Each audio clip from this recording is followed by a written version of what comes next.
Set in the late 20th century United States, Elaine Castillo's novel America Is Not the Heart 2018 offers an intimate portrayal of the Filipino immigrant experience through the trials and triumphs of a single Filipino family. The work engages in dialogue with Carlos Bulosan's 1946 semi-autobiographical novel America Is in the Heart, which tells the story of a young Filipino man navigating life in the United States. Whereas Bulosan emphasizes the potential to establish a new homeland in uncharted territory, Castillo centers on the enduring connections immigrants maintain to their cultural and geographical origins. The novel has been widely praised for its vivid depiction of the hopes, anxieties, and complexities that shape the lives of modern Filipino immigrants.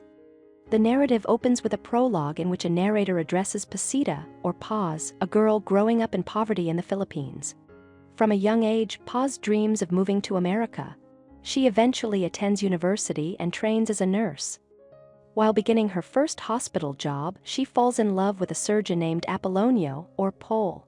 Together, they plan to move to America, with Paz arriving first, settling in a lively Filipino community in California. Soon after Pol joins her, they have a daughter, Jeronima, nicknamed Roni. Pol names her after his niece, whom he mistakenly believes has died.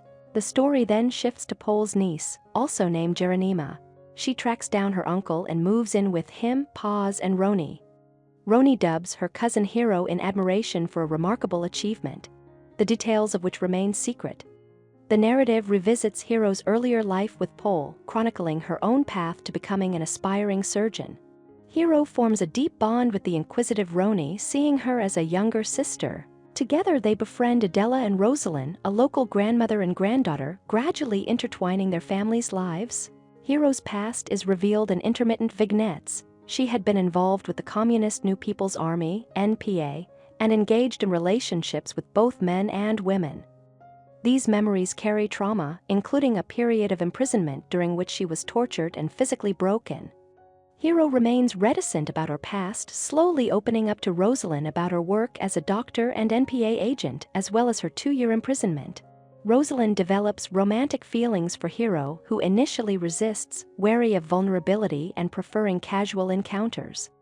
During Roni's 8th birthday party, Hero is overcome by the contrast between her current domestic life and the violent, uncertain past with her NPA comrades.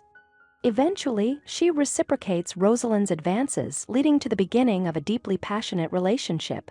The final section centers on Hero's adjustment to life in America as she begins to heal from her past traumas. Following the death of Rosalyn's grandfather, Hero provides comfort while their once secret relationship starts to surface, prompting some friends to distance themselves. Anticipating her mother's interference, Rosalyn moves out preemptively.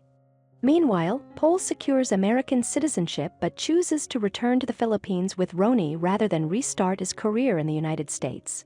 Hero, desperate to reunite with her cousin, locates Pol and persuades him to return, bringing relief to the family. The novel concludes with Hero expressing her desire to spend her life with Rosalyn and the family. Roni, Hero, Pol, and Paz sharing a traditional Filipino meal, symbolizing a reconnection with their cultural and familial roots. Thank you for watching. If you enjoy this video, leave a like and subscribe.